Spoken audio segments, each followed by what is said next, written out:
welcome to the Badass Breastfeeding Podcast. This is Dianne, your lactation consultant. And this is Abby, the Badass Breastfeeder. And today's episode is brought to you by Similary Breast Pumps. Similary breast pumps help you personalize your breastfeeding and pumping journey so that comfortable pump sessions are the norm and not the exception. And we have basically a whole episode to talk to you about that and also hear more specifically about Similary later on.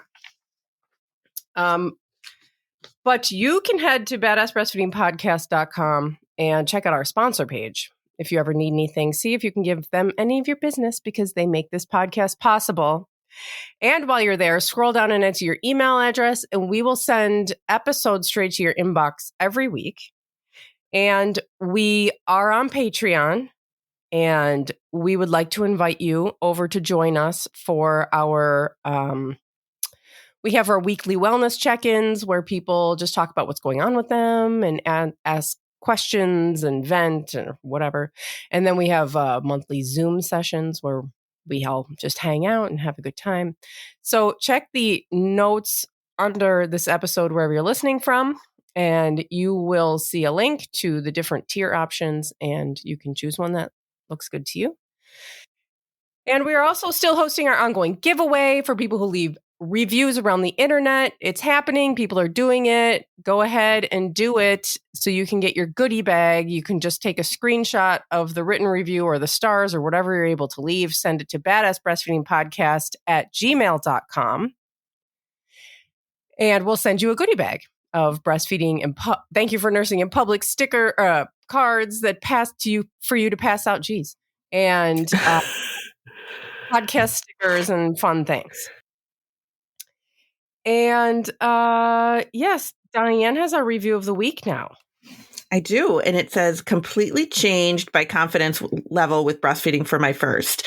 I am enough and my body knows what to do. Looking forward to listening again now that I have a second baby coming. So congratulations to you on having your second baby on the way. And we are so glad that you feel more confident after listening and learning. Because really what it comes down to is the more you learn stuff, the more confident you get about it. So I feel really good about that she feels more confident because she learned more stuff listening to the podcast. Learned what she needed to know. Yeah. And it's like, even when you learn stuff that you don't want to know, like, oh, waking up at night is normal. And, crying is normal and all this stuff. It's like, okay, it doesn't make it better. It doesn't make it go away. There's no cure for it really. But like knowing that it's normal and that everything's going well really can help. It makes a huge difference to feel that kind of like validation. Yes. Yes, for sure. So thank you so much for sending that in for us and let us know when that new baby comes. Yes. Yeah, you can always send your little like updates and stuff to badassbreastfeedingpodcast@gmail.com as well. We love reading those and sharing those out if you agree. Yeah, absolutely. We love that. But today we're going to talk about, we have an email first. Oh my gosh. We spent all that time talking about the email and then I forgot about it. So we have an email and we have a little bit to discuss, a little kind of follow up on the neurodivergent episode that we did. A couple weeks ago. Yeah, it was a couple weeks ago. If you haven't listened to it, go listen to it because it's really interesting. And it's basically a person sent us an email about her experience with her child. And we just talk about what it's like to be a neurodivergent parent while breastfeeding or having a child that's breastfeeding that you suspect may be neurodivergent or has a diagnosis or something like that. But I got an email after that from a woman named Katie, and I just really love it, and I want to read it. And we have a couple of updates as well about follow-up from that episode. It says, "Hi, Dianne and Abby. I'm a first-time emailer, but have been listening to your podcast for the past 6 months or so, and I absolutely love it. I'm a first-time mom to a 10-month-old little boy, also named Jack. We're still going strong breastfeeding and hope to continue for many years to come. I just wanted to thank you for your episode on breastfeeding and neurodiversity because I found it particularly fascinating. I don't consider myself to be neurodiverse, but I work as a school psychologist when I'm not on maternity leave. So neurodiversity is a part of my conversations all day on the job. Since having Jack, I've been doing a deep dive into infant sleep. We ended up co-sleeping after encountering James McKenna's work. And I'm really struck by the ways in which, as you mentioned in your episode, hints of neurodiversity can show up even in infants. For example, some infants won't let you put them down ever, whereas others are happy to sleep alone in a crib from day one. I have no idea whether Jack is neurodiverse, but he's definitely has a spicier temperament and lots of big feelings and big smiles. So who knows? Regardless, I find breastfeeding and co-sleeping with him helps us co-regulate in a way that keeps us both happy. With this knowledge in mind, I find it so ridiculous that the mainstream sleep training industry pushes the fact that all babies can be trained to sleep in one rote, standardized way, but that's another topic. Your episode made me think of the fact that in the 20th century, kids' autism was often blamed on their mothers for being too cold and unnurturing. These moms were even referred to as refrigerator mothers. Can you imagine a more offensive term? Obviously, the accusation was completely false and unfounded, but it's interesting to think about as we're talking about breastfeeding and autism. The book Neurotribes is a great read about the history of autism if you're interested.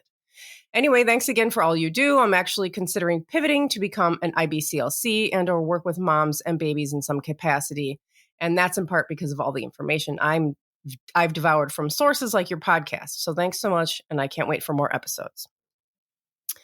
So that was the email. And I thought that was really cool. First of all, she's a school psychologist. So she's like around kids all the time and talking about their mental well-being and all of this. And co-sleeper,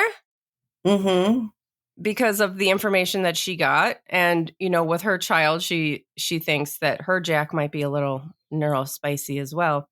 But the refrigerator mothers, I did not know that. I didn't either. Made me think of my mom. My mom's a little cold. Yeah. I know. It's so funny because there are so many things. I mean, you just assume that, throughout history, anything that happens with the child or any diagnosis or whatever is just blamed on the mom. It's just like, this is like how quality of your parenting is and will determine how your child turns out, which of course on some level is true. You know, children that are not treated or who are not nurtured are going to have issues, but also, oh my God. Also, sometimes things happen with children and we don't have anything to do with it. Right. But refrigerator mother, that's really a good one. But I also like the book recommendation, Neurotribes. So if anybody is out there wanting to read that. And yeah. And so this came and I was like, this is so cool. Like, you know, just kind of a heartfelt message about that episode, which was started because of this heartfelt message that we got from that mother in Poland. And then you were looking around and you did all this cool thing too. Yeah. So I was looking around about it because found it very interesting. And as I was saying on the episode, I have neurodiverse children and I am a little neurodiverse myself. So I was looking at different things and found a course for lactation consultants. So I took the course to become a neurodivergent lactation specialist.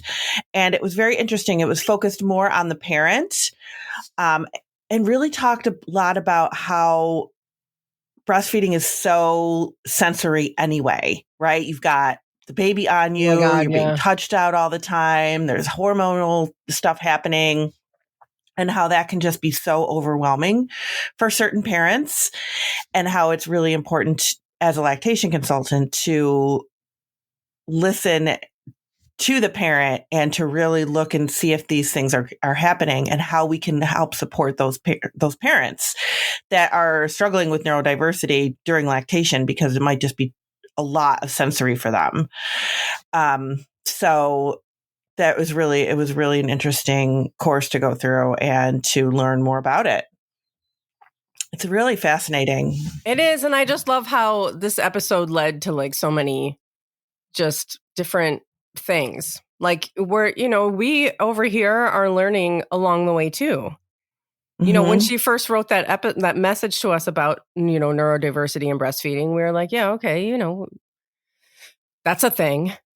But we're not like we know everything. We know how to do research pretty well. And so we can look into things and that's basically what we did. And then you found this course and then you like advanced your own like profession. And it's just really cool. Yeah. It's very cool. And then I emailed the person that put on the course, and it turns out that she's a listener. Oh, yeah. So I thought that was so cool too. That's amazing. Yeah. Yeah. So a lot of really fun things came out of this, from that one email from the listener in Poland. Mm-hmm. It was really cool. Yeah. All right. So now we're talking about pumping. We are. And this came up because, was it in an email or maybe it was a review? I think it was last week's review. Yeah. Or a very recent review from somebody that said that she was given a pump in the hospital and had no idea what to do with it. And we were talking about how that happens all the time, that people just kind of drop off a pump. And I remember when I worked in the hospital, like we would go set up a pump for a parent and the parent wouldn't be in the room. She'd be in special care or the NICU with her baby, right? Mm-hmm, She wouldn't even be in the room for us to give her instructions. So we would leave it and then go back later and, kind of go over it with her or whatever. But sometimes this pump just kind of like gets left in your room. I feel like you don't know what to do with it. No, and most of the time you're not getting instructions because most of the time you're not getting your pump in the hospital. Most of the time you're getting your pump from your baby shower or your whatever the store from Target or whatever when you decide that you need it, or you got it even before the baby was born because you had someone gifted it to you, or you were like, oh my God, I need a pump. And so then you buy a pump. Like, I feel like it's not very common to get the pump and like have somebody standing there explaining it to you. No, and if you feel like you are intimidated by this pump, you are not alone. No, and the freaking manual is like, it's like 200 pages. And I'm like, I'm not fucking reading this. Who has time to read this? It's like the Constitution. I know. It's ridiculous. It is. It's way too much information and you just get so overwhelmed by it and you're like, oh my God, I just can't even deal with this. And you figure you'll deal with it when it's time. And then before you know it, it's time, or a situation comes up where you have to have it. Like maybe you're separated from your baby in the very beginning or something like that. And you're like, oh my God, now I need to work this pump. And I didn't read the instructions and I don't know what to do with it. There's just so many different scenarios. I feel like you can read the instructions and still not know. Yeah, because it's one of those things you have to really do, Yeah, like, it's just... it's a lot. It's awful. Pumping is just awful. I'm sorry, I can't. It's It's really awful. Here's how to do it. Here's how to do it. It's one of those necessary evils for a lot of people. Yeah. And I know I've said this before on the podcast. I almost find it, I don't want to say funny, but it's not funny, haha. It's funny like, oh, look at that. Where before, like when you're pregnant, people are like, oh, I'll pump. I can't wait to pump and other people can feed the baby and it'll be great. And I'll just pump the milk and, it'll be fine. And, or I'll exclusively pump or, whatever. And then they start doing it. They actually do the act of pumping and they're like, this is terrible. I'm not doing this. I know. And I feel like unless you have pumped, you probably think that pumping is easier. Right. That's the thing. I think people think pumping is easier. Or it's like not that big a deal. Like you see people where it's like, oh, why can't you just pump the milk? Yeah. Yeah. Like it's such an easy thing to do. It's just like not that easy. It's really not. It's not as easy as all that. No. So anyway, what do you do? How do you pump? How do you pump? I know we're going to talk a little bit about this. It may feel a little bit vague, our discussion on pumping, but that's because all pumps are different and everybody is different and everybody responds differently to pumping. So kind of take what we're saying as like a guideline, but you might have to adjust things based on your body. Right. But when you are given a pump, if you are given a pump, all of them have different settings. And there is no like, oh, your pump should be on this setting for this to happen and this setting for this to happen. Like it really depends on how your body responds to that pump. So typically most pumps have a setting where you turn it on and it's doing like a faster suction. And that is supposed to mimic the baby encouraging a milk letdown. So that would be like it's just going a little bit faster at a little bit of a faster suction speed. Kind of like a little faster and a little like shallower. Yeah. Yeah. That's a good way to describe it. And that is to initiate a letdown. And usually you can do that for, keep it on that setting for about 2 minutes or so, or till the milk starts to flow. And then you can switch it to a more deeper rhythmic suck setting. And if you watch your baby, you'll see your baby doing this. Mm-hmm. Like when you first put them on, they'll be kind of like more quickly, like little quick sucks. And then as the milk comes in, they're like longer, deeper. Yes. And that's what your pump is. Your pump is mimicking your baby. So the important thing to remember is that we don't want that suction so high that it's going to be painful for you. And I think sometimes people think if I turn it all the way up, I'm going to get more milk. But that is not the case. You're not going to get more milk if you turn that thing up as high as it goes. We want you to put it to where it's comfortable for you. And when you first start pumping, the speed might be very low because your body needs to adjust and get used to it. And as you do more pumping, you can turn it up a little bit more. But the last thing we want is for you to cause pain and damage, which can happen if your pump settings are too high. So it's okay to have them lower and then adjust as needed.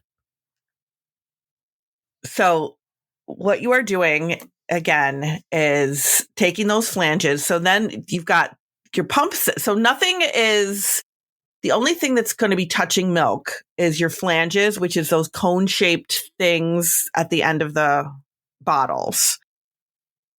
That's going to be on the breast, and milk is going to be going through those. The tubing, nothing should be going through the tubing. You shouldn't have anything but air coming through those tubings. So there's no milk in there. There's no water in there, no condensation. There should be nothing in those tubings at all, except for air. So the only thing that you need to worry about is like cleaning. Because a lot of people say, well, should I clean this before I start pumping? What should I do with this? All you need to sterilize before you start pumping is the flanges, the parts that go on the breast, the bottles, and the pieces of, there's like little filter type things that also go into the pump, like into the flange settings. Those need to be cleaned as well. Mm-hmm. So all of those little parts, everything that's going to be touching milk, that's the only thing that you need to sterilize. And you should sterilize that before you start using your pump.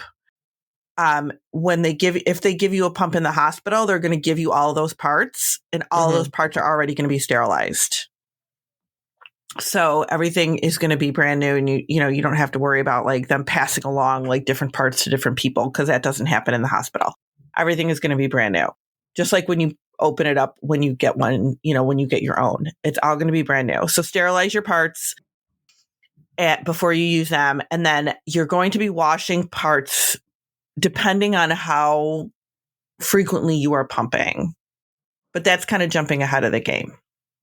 So we'll talk about washing stuff as we go along here.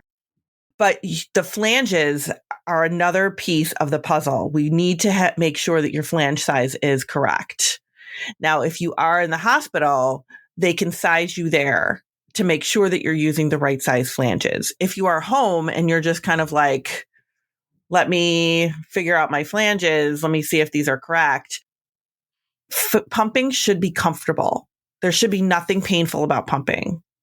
So if you are having pain with pumping, if it feels pinchy, if your areola is being sucked into the flange, it's the wrong size. If your nipple is being strangled by the flange, it's the wrong size. So we definitely want to make sure that you are using the right size flange. And that is a very important part, because if you're not using the right size flange, you might not be getting as much milk as you could possibly be getting. So if you're working with a lactation consultant, they can also help you with that to size you the right way. There's some pump kits will actually come with sizers. Most pumps come with more than one size flange. So use them both. See which works better. Put one flange on the left breast, one flange on the right breast, and see which one you like better. See which one is more comfortable. See what works better for you. We should probably take a break, though, and talk about Similary pumps. We can talk about Similary pumps. It'll fit right in. It will. So, Similary breast pumps, their whole thing is to help you personalize your breastfeeding journey. Comfortable pumping sessions should be the norm, not the exception. So you should be able to, with your pump, and you certainly can with the Similary S6 series gentle flow technology, adjust, have a bunch of different adjustable settings. And Similary has, I know there was this way of explaining it on the website that I thought was a little more. So the Similary S6 provides customizable pump sessions with adjustable cycle speeds and adjustable suction strength in both massage and expression modes. So this equals like 85 different combination settings, which sounds really overwhelming, but all of that to say is just like everything can be tweaked to your comfort. And you have the option, obviously, to single or double pump. And you can begin your pumping session in massage mode and gently stimulate milk letdown, and with a touch of a button, transition to expression mode to elicit the natural milk flow. And so Similary is a safe choice for everyone. All of the pump parts in the storage bags are phthalate, BPA, and BPS free. And there's a team of CLCs with free resources for families. Similary gives vital tools for a successful journey. You can check out all of their pumps and their pump accessories at SimilaryBreastPumps.com. Similary is CIMILRE, breastpumps.com. And you can use code BADASS for 15% off of your order. And Dianne and I will be live on Instagram this week. And I will give you the details of that right now. We will be live with Similary on May 14th, Wednesday the 14th at 1:30 p.m. Eastern. So it will be Dianne and I answering your questions about pumping. Any question you have, come on by and ask. And Similary, Tab from Similary, will be there with us, helping along the way with anything that is specific about Similary breast pumps. So join us Wednesday, May 14th, 1:30 p.m. Eastern on Instagram. Head to the Badass Breastfeeder Instagram, and you will find us there. So join us there and use code BADASS for 15% off at SimilaryBreastPumps.com. And you can also head to BadassBreastfeedingPodcast.com and check out our sponsor page of all of our sponsors. And there's information about scheduling your very own one-on-one online lactation consultation with Dianne, who can also help you with this stuff. Yes, absolutely. So how long do you pump for is always a question too. Like, how long do I pump for? How long should I keep this thing on for? What happens? What do I do? Some pumps have automatic timers where they'll just go off, but usually that is like 30 minutes, which is a long time to pump. I always recommend anywhere from 10 to 20 minutes is plenty of time.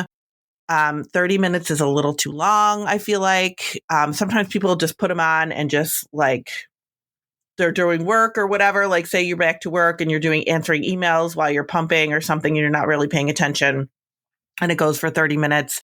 I mean, you're not going to hurt your body if you pump for 30 minutes. It's just that it is a long time to be on a pump. So pumping for 10 to 20 minutes is fine. It's one of those things where as you're doing it, you might discover, oh, you know what? At 15 minutes, I've gotten all the milk that I am going to get. So I'm done at 15 minutes. So it really is going to depend on you using the pump and seeing what your body is adapting to with it. Now, how frequently to pump? If this is a situation where you're in the hospital and you're separated from your baby for some reason, you should be pumping every 3 hours, at least every 3 hours.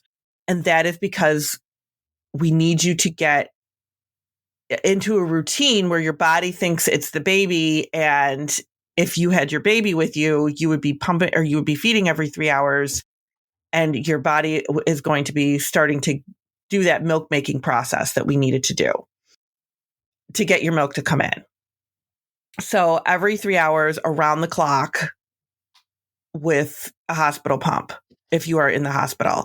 If you're home and your baby is feeding regularly and they're feeding fine and gaining weight well and everything is going well, there's no reason for you to pump. Mm-hmm. There's just not, like if you really want your partner to help feed, then that's a situation. Okay. We can make that work. But I would say at least wait for at least about 2 weeks. And that is because your body and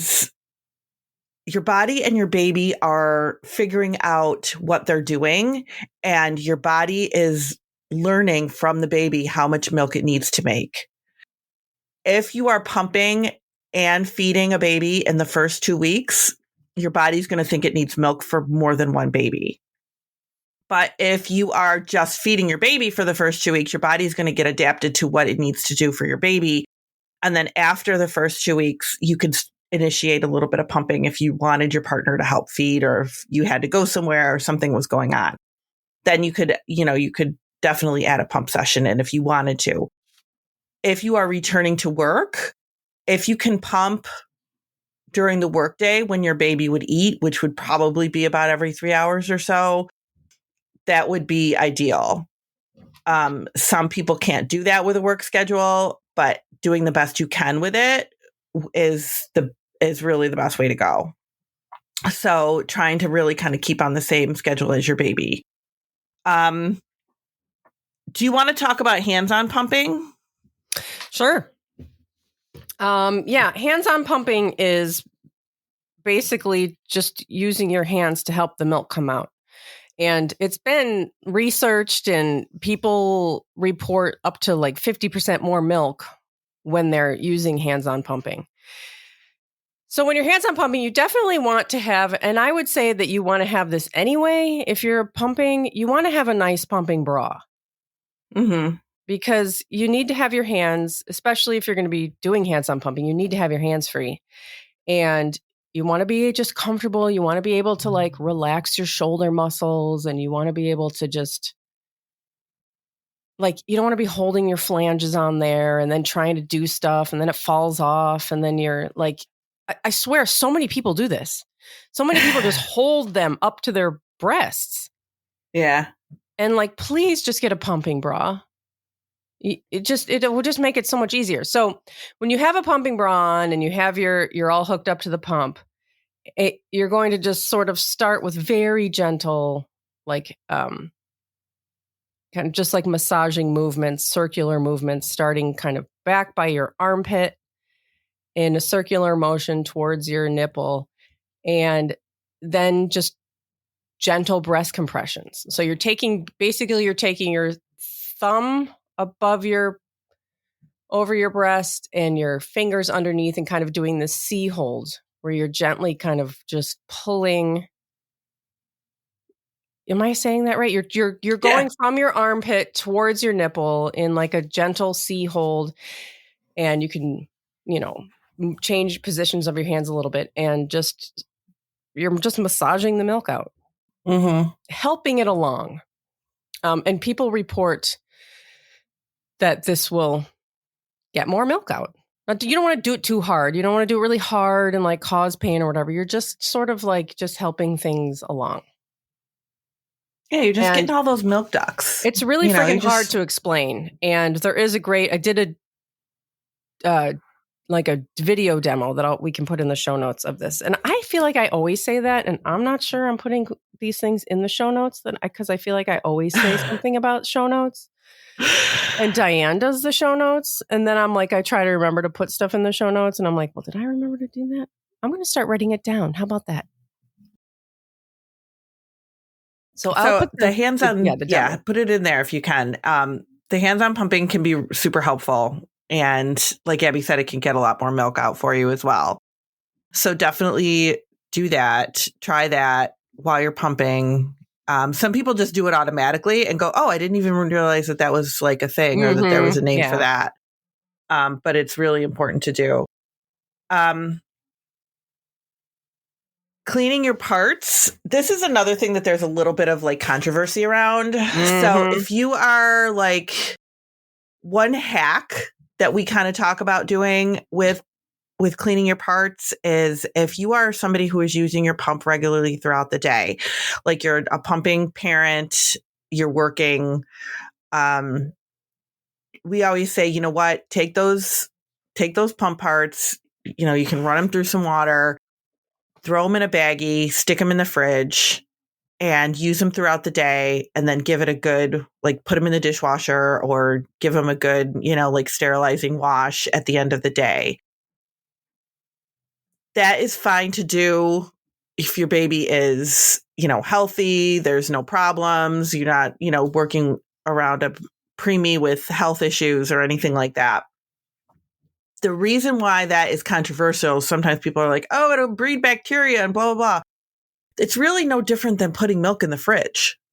Honestly, like it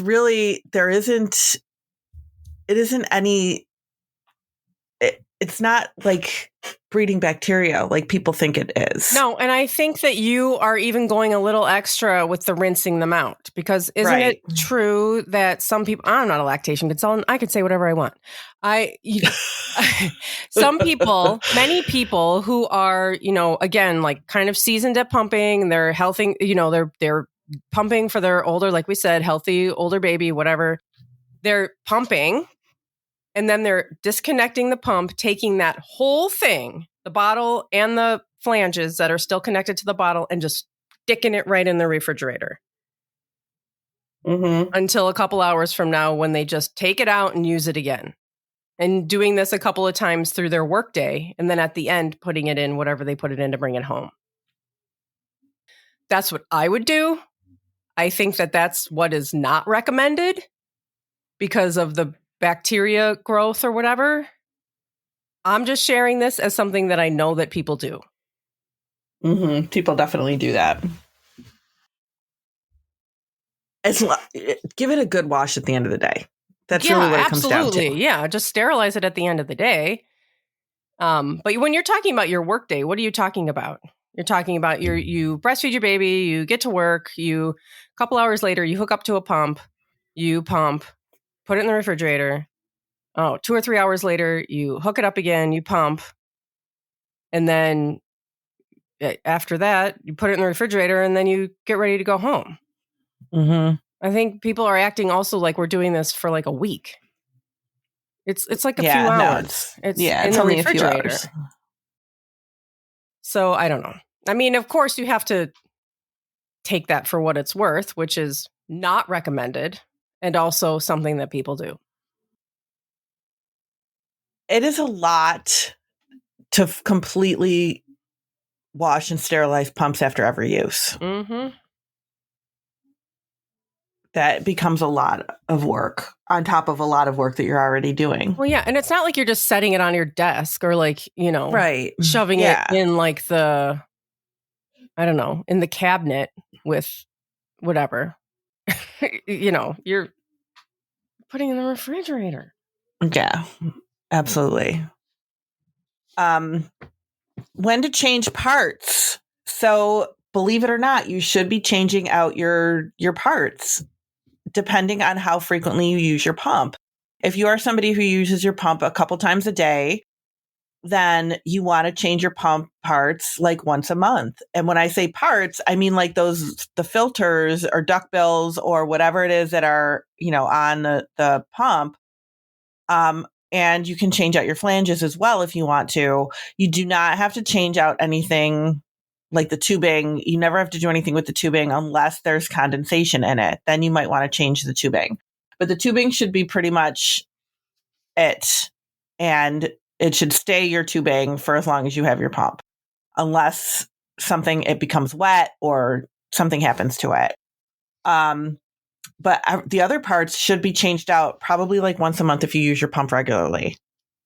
And you will notice a difference in output when you are changing pump parts if you've been using them for a long time. You will probably notice that is one of the things that we say to do with pump parts. Like if you're noticing that you're not getting as much milk with pumping, then one of the things we do recommend is how often are you changing your parts, because that can make a difference in suction and things like that with your pump. Cool. And then we have milk storage. Milk storage is another kind of controversial thing. Yeah. Like depending on where you look, you're going to see different things when it comes to milk storage. And you can leave it out. If you pump milk, you can leave that milk out for like 4 hours on like a counter or whatever. So if you're like, say you're going out and you want to leave a bottle for your partner, pump a bottle and you say, okay, give this bottle in 2 hours to the baby when they wake up from their nap. And you can leave that bottle out. You don't have to stick it in the refrigerator. You can leave it out. If you put it in the fridge, you can leave it in the fridge for a good 5 days. If you want to put it in the freezer, if you have just a plain refrigerator freezer, like the freezer's attached to your refrigerator, it can stay in there for 6 months. If you have a standalone freezer or a deep freezer, you're good for a year. So there's a lot of variables that you can do with your milk, depending on what your situation is and how often you need to use it. I would suggest, obviously labeling the milk, putting, when you pumped it, how much is in there, using the older milk first when you are taking from your milk stash, if it's in the freezer. Yeah, that's pretty much like a crash course on pumping. If you have any specific pumping questions, you can always reach out and ask them and we can bring it up. And you can also, if you go to YouTube, you can put in like, if you get the Similary S6, they also have like their own resources to help with their pump. But also if you just YouTube, like you have this pump and you put in the Similary S6, using a Similary S6, like you can find like influencers and like people with YouTube channels like showing you how to use it, and like videoing you how to use it, or just like a little demo, which is super handy. YouTube is. I do like plumbing based on YouTube. Yeah, I had a client come into my office not too long ago, and she had 2 pumps with her, and she's like, I have no idea how to use this pump. And one of the pumps, I had no idea. I'd never seen before. And typically with a pump, I'm pretty confident, like putting together a pump and getting it to work. Like, depending on, whatever. But this one pump, I'd never even heard of it, and it had all these parts to it and everything. So we just YouTubed it right there in my office and, figured out how to use it. It can be a really easy resource and really helpful. Yes, totally. Just being able to see somebody do it is really helpful. Yeah, it is. It is. So that's kind of your crash course on pumping. And like I said, if you have questions, reach out. But good luck. Thanks for listening. Thank you. Bye. Bye.